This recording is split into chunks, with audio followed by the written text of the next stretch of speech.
What's happening, Watch Pandas? Peter Von Panda here, and I've got a watch that I've got to show you. This watch does not belong to me. It is actually on loan. It's been around to a couple other dudes on YouTube, so I'll put a link to those guys in the description.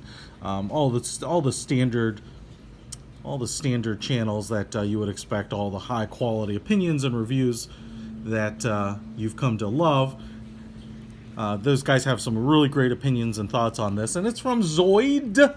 Zoid, and you can check out their website. It's zoidhours.com, and this is called the Red Dragon, or it's the Dragon model, but it's obviously in red. What we have here is a crocodile style leather strap, full genuine leather strap, and man, this thing is just a beast. Not only because it has a Red Dragon on it, but it is big, it is massive. Is this something I would wear? Probably not me personally. Just kidding. I'm kind of an attention hog, and let me tell you, this watch is hogging attention. So we have a bright leather red strap. It has a very wide taper up here. Kind of fits into the space between the lugs, kind of like the Hublots or the Ulysse Nardins, you know. So you can't use just any off-the-shelf band. You probably need to get it from them.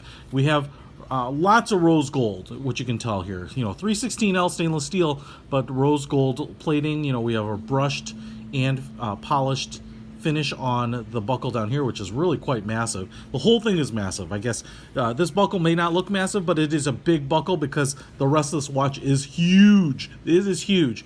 I mean, if my house were getting broken into, I don't know whether I would prefer to have a weapon or this watch, because I could absolutely kind of knock down drywall and probably split logs with this bad boy. This thing is a beast. So what we have are brushed and polished areas, mostly brushed here, as you can see, and kind of nice vertical brushing here, and then kind of more of a subtle blasted brush up here. But you know, we do have a little bit of bling from the other areas, mostly inside that dial where you can see the dragon. Let me just quick take a tour through the rest of the case here, because it's impressive. First of all, this thing stands pretty tall, 12 millimeters, so over a centimeter tall, and that is pretty thick. It has noticeable weight to it, and that's because of how wide this sucker is. It is a 50 millimeter case size. Now, I do have 50 millimeter watches, my Urcraft and some of those, but I don't usually wear them often because they are so massive and big. In fact, let me just give you a quick wrist shot of this, and what I want to point out here too is what you'll notice is that the crown is on the left side, and that is because of how massive this thing is. If this were a U-boat, they would be calling it, I think, a left hook, and that's because when they get this big, you put the crown over there, it's basically like a stop. You can't get your wrist up, and so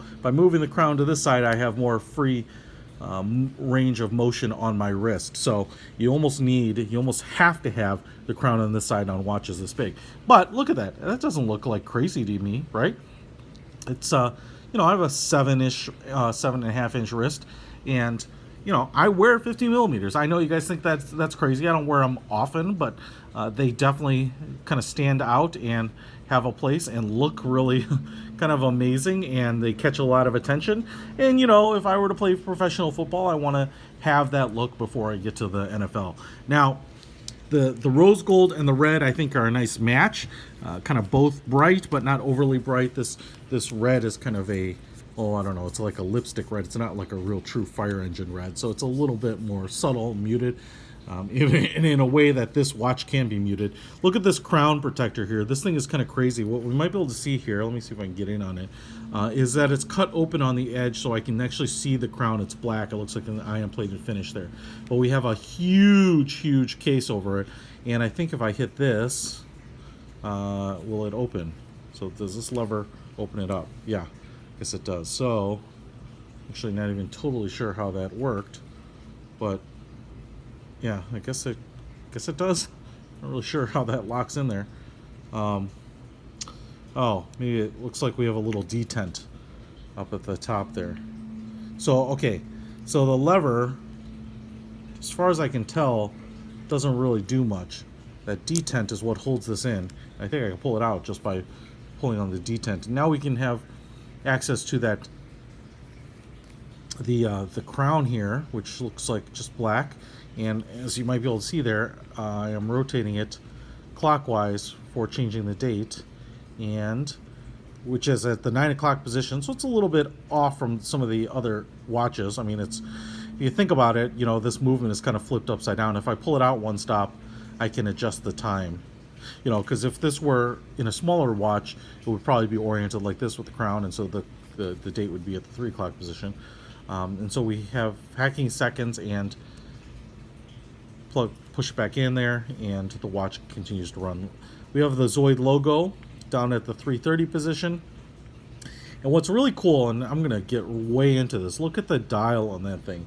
It is what they call graphite lava emulsion, and then the laser cut dragon from it. So we have kind of this rose gold smooth dragon, but then you have a very lava-like, I mean, it definitely looks like, I'm glad they call it that, looks like you know, cooled lava rock. Really, really cool looking. And then it looks like we have applied hour markers, triangles with loom. We presumably have loom on the tips of the hands too. And you can see they're skeletonized there with triangles at the end, and they're covered, they're painted black, so they really kind of blend away into the dial. And I'm just going to pull this out here. I want to try to move those hands out of the way a little bit. What we have here is, looks like a 24-hour subdial. As I'm moving it here, you can see it also rotating. So yeah, I think it's a 24-hour dial, slightly raised and surrounded by a 24-hour rose gold bezel there too. So lots of rose gold. You're getting a ton of rose gold. We have a probably 120 click rotating bezel here. Would you use this for diving? Probably not. It's interesting that it's a rotating dial anyway. A sapphire crystal on there. And a very, very limited edition, which probably makes some sense given that this is probably a watch that you'll either love it or hate it, right? You'll either have to have it or never want it. And it does come with the Seiko NH37 Automatic movement, which you can see in there. I don't know if it's jeweled up or anything. No, it's actually fairly straightforward. Again, the Zoid logo on the exhibition back window. Kind of a nice 6-bolt pattern to hold the case back on. But I'm trying to see, oh, here it is, right there. It might be a little hard to see. But this is a limited edition, and so if it's not your thing, don't worry, because only 8 people in the world are going to be able to make it their thing. So it's a pretty small run. And this is number 5 of 8, and so what you can do here is if you pick this up, you'll pretty much never run into anyone else that has it. 100-meter water resistance, so you can dive with it a little bit, at least kind of your recreational swimming. So pretty cool, man.